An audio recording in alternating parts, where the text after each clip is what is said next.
Lalu ada hadis lain. Ini kita bacakan dengan detil agar kita tahu ternyata iman kita itu mahal sekali.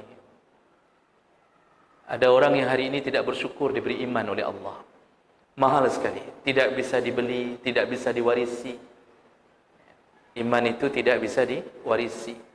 Seorang ayah tidak akan mewariskan iman kepada anaknya, namun bisa mengajarkan iman. Seorang Nabi Nuh alaihi salam, seharusnya anak seorang Nabi mendapatkan iman secara otomatis, tapi tidak bisa. Iman tidak dapat diwarisi, tapi bisa diajarkan. Maka pendidikan menjadi salah satu cara mengajarkan iman.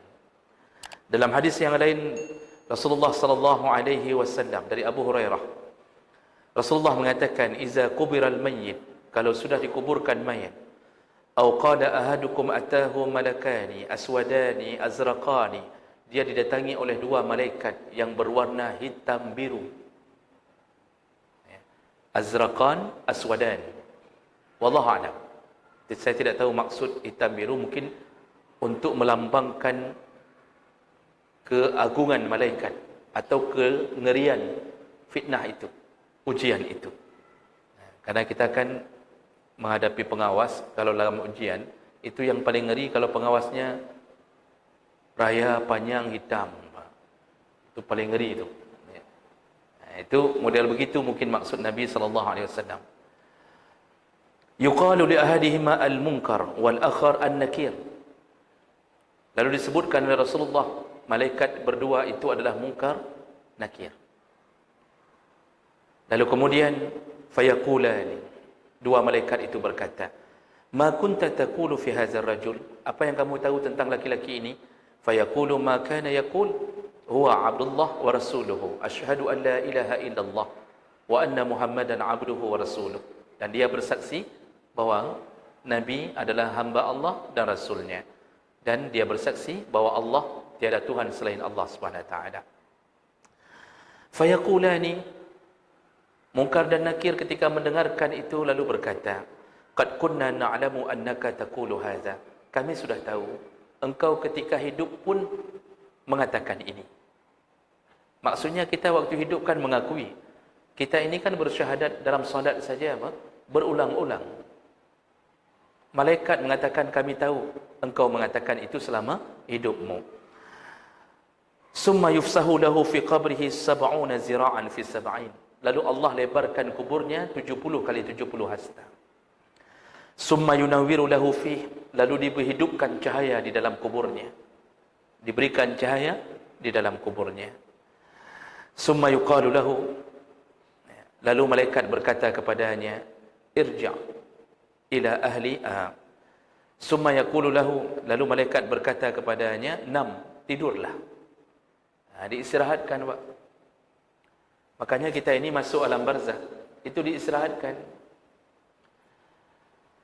Karena ada hadis lain yang menyebutkan ketika jenazah lewat di hadapan Nabi, Rasulullah berkata, "Mustarih wa mustarahun minhu." Ada jenazah yang istirahat, ada jenazah yang istirahat,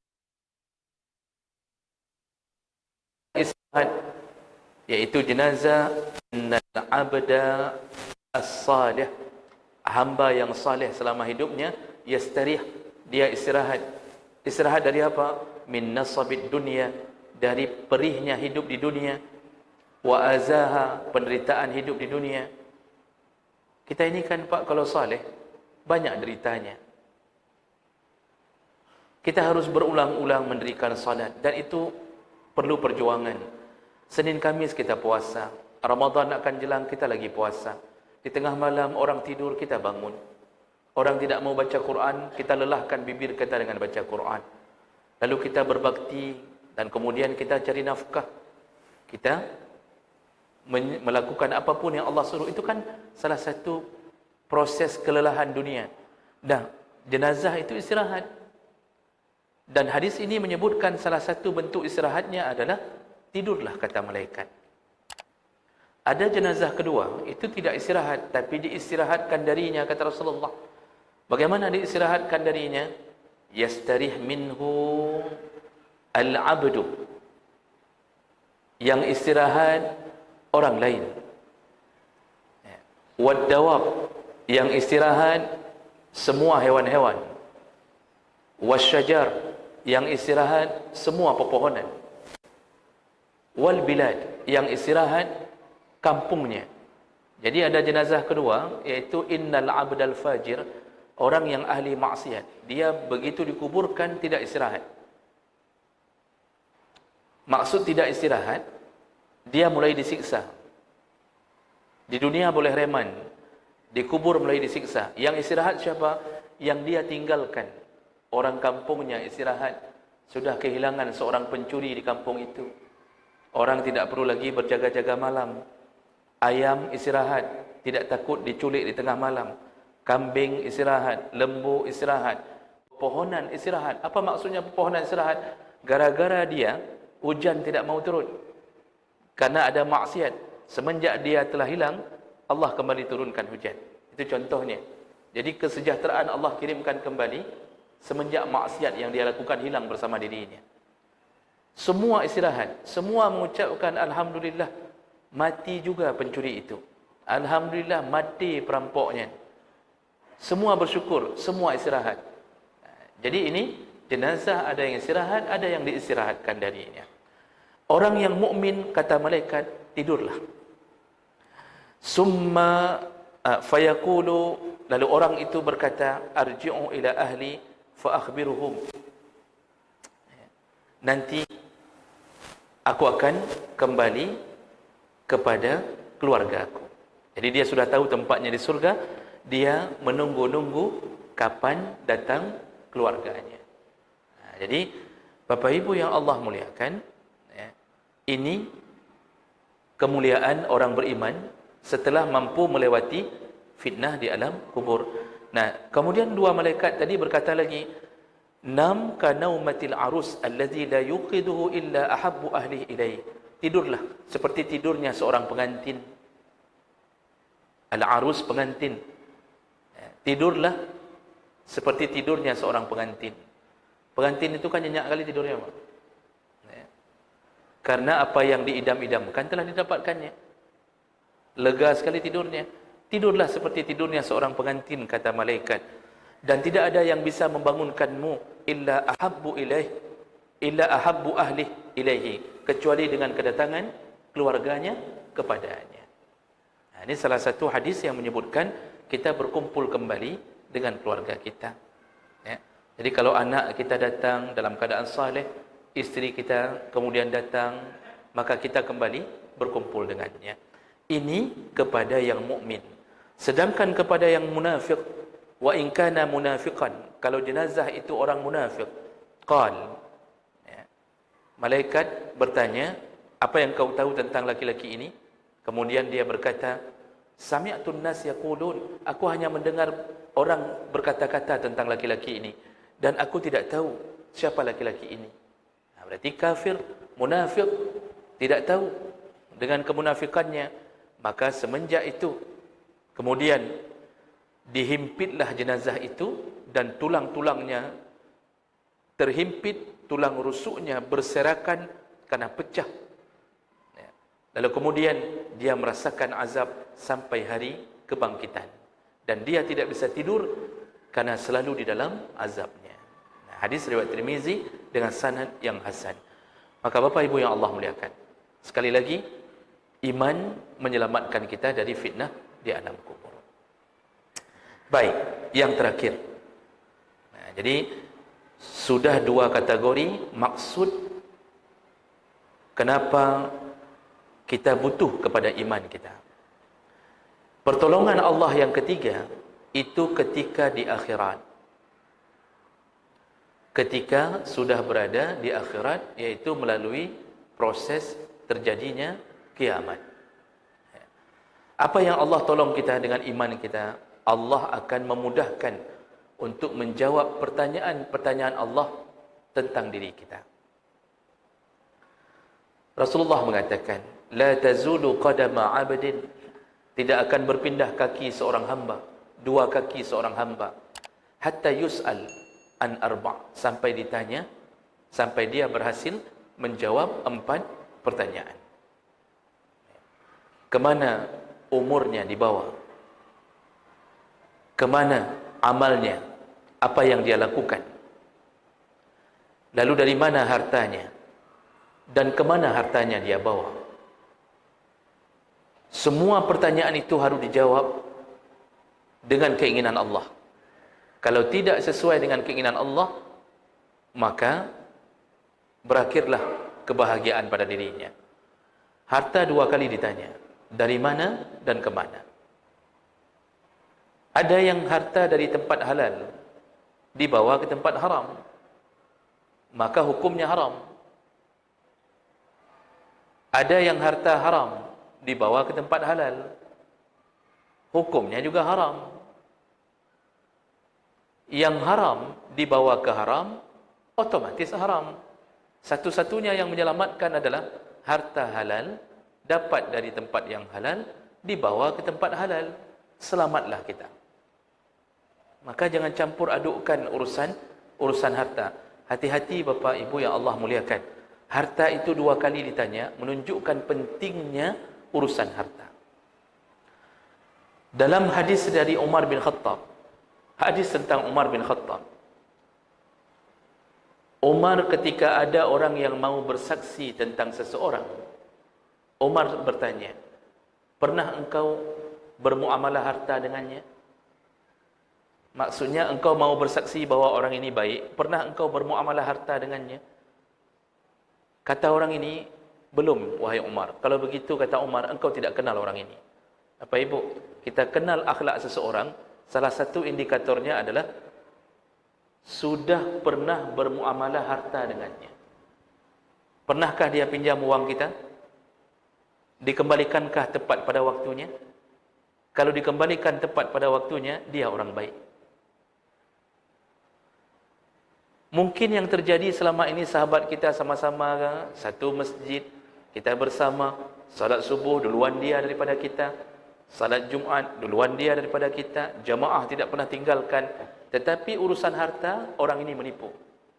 Maka dia bukan orang baik. Berarti salatnya tidak mampu mencegahnya melakukan kemungkaran. Kalau pernah ada seorang pegawai, pekerja yang kerja di tempat kita, pernahkah kita lihat dia melakukan penipuan? Kalau pernah, dia bukan orang baik. Kalaupun seorang guru, seorang ustaz, lalu membuat proposal fiktif. Jadi buat proposal, tapi fiktif.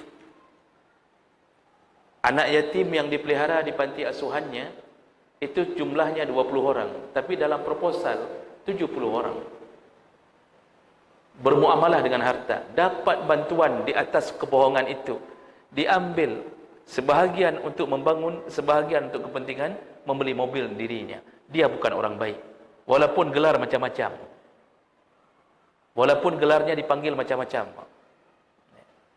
Kalau urusan uang tidak jujur, ketahuilah dia bukan orang yang baik dengan Allah dan baik dengan manusia. Makanya harta itu sebagai salah satu petunjuk untuk mengetahui dia baik atau tidak, lihat kejujurannya. Maka banyak orang mengaku baik hari ini. Banyak awak. Senyum manis dia daripada kita. Puasa banyak dia daripada kita. Tetapi Masya Allah, kalau masalah harta, biasa saja. Makan haram, biasa saja. Ambil gaji, padahal tidak pernah masuk kantor, biasa saja. Ambil sertifikasi, lalu tidak pernah mengajar, biasa saja. Tapi mengaku diri baik. Allah tanya. Dan pertolongan Allah melalui iman, Allah akan selamatkan orang-orang melalui imannya. Dia akan bisa menjawab dengan imannya. Jadi bukan mengarang-arang jawaban di akhirat itu. Tangan, kaki berbicara di atas kesaksian yang benar. Lalu Allah akan tolong dipermudah di waktu dihisab. Aisyah radhiyallahu anha qalat, sami'tu an-nabi sallallahu alaihi wasallam, aku pernah mendengar Rasulullah sallallahu alaihi wasallam yaqul fi ba'di salatihi, aku pernah mendengar Rasulullah berdoa di sebahagian salatnya. Apa doa Nabi? Allahumma hasibni hisaban yasira. Ya Allah, hisablah aku dengan hisab yang mudah. Itu doa Nabi itu bukan bermakna Nabi akan dihisab. Aneh kalau Nabi dihisab, yang syahid saja tidak dihisab. Ada dua orang yang tidak akan dihisab, syahid dan orang yang bersabar di dalam hidup dengan berbagai ujian Allah. Kalau mereka tidak dihisab, bagaimana kita mau mengatakan bahwa Nabi dihisab? Nabi itu mengatakan doa ini, itu bahagian daripada kerendahan hatinya sebagai hamba. Nabi itu tahu dirinya masuk surga, tapi dia ingin bersyukur kepada Allah. Dia merasa dirinya hamba, maka keluarlah doa-doa seakan-akan dia pun berdosa. Nabi tidak berdosa. 2 kali dioperasi untuk membersihkan hati, dan itu riwayat-riwayat yang sahih. Kita dioperasi berkali-kali. Operasi diabetes sudah, samurat sudah, kemudian operasi jantung, dipasang cincin kahwin sudah, macam-macam. Tapi belum tentu dimaksumkan Allah. Nabi berdoa, Allahumma hasibni hisaban yasira, ya Allah hisablah aku dengan hisab yang ringan. Falamma insarafa, setelah selesai salat, qultu, Aisyah berkata, ya Nabi Allah, mal hisabul yasir, apa yang kau maksud hisab yang ringan? Qala ayyandura fi kitabihi fayatajawaz anhu innahu man nuqisha al-hisab yauma idzin ya Aisyah. Rasulullah sallallahu alaihi wasallam kemudian mengatakan, seseorang yang Allah akan perlihatkan, Allah akan lihat kitabnya. Jadi Allah berada di hadapan Allah, Allah akan lihat kitabnya lalu memaafkannya. Itu maksud hisab yang ringan. Setelah Allah lihat kitab, Allah maafkan.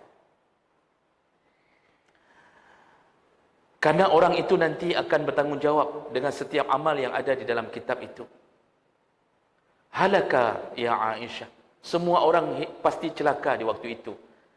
Dan maksud Nabi adalah celaka mereka yang tidak mampu menghadapi hisab Allah Subhanahu wa taala. Wa kullu ma yusibul mu'min yukaffirullah azza wa jalla anhu hatta syaukah.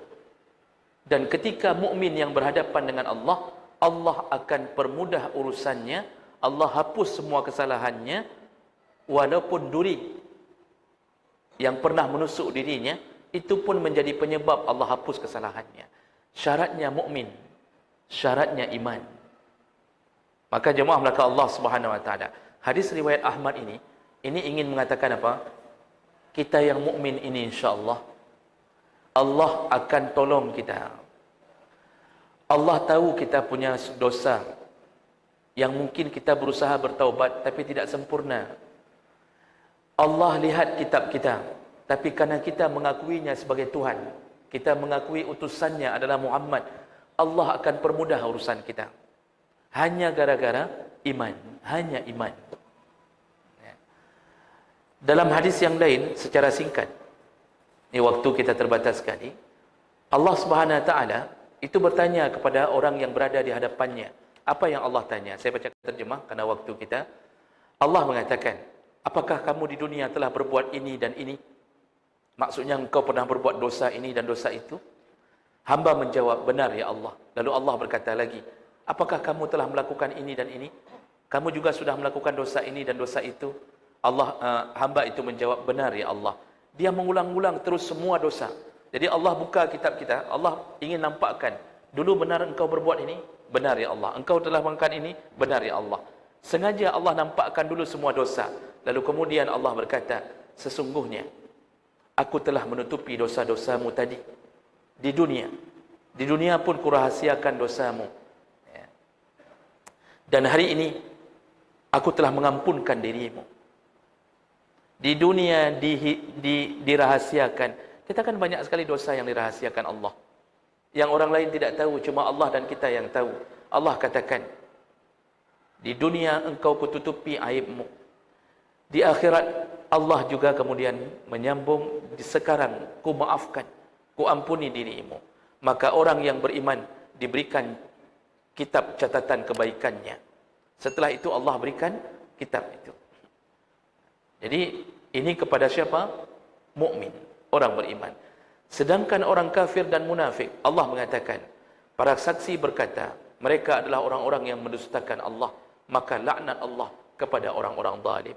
Maka jemaah melaka Allah, dengan ini kita tahu bahawa kita ini termasuk hamba yang paling harus bersyukur kepada Allah. Kita ini diberi pengetahuan hidayah oleh Allah, hidayatul irsyad, hidayatul taufiq, untuk mengenal Allah, mengenal Nabi. Maka syukurlah kepada Allah, walaupun tidak mampu dengan sempurna.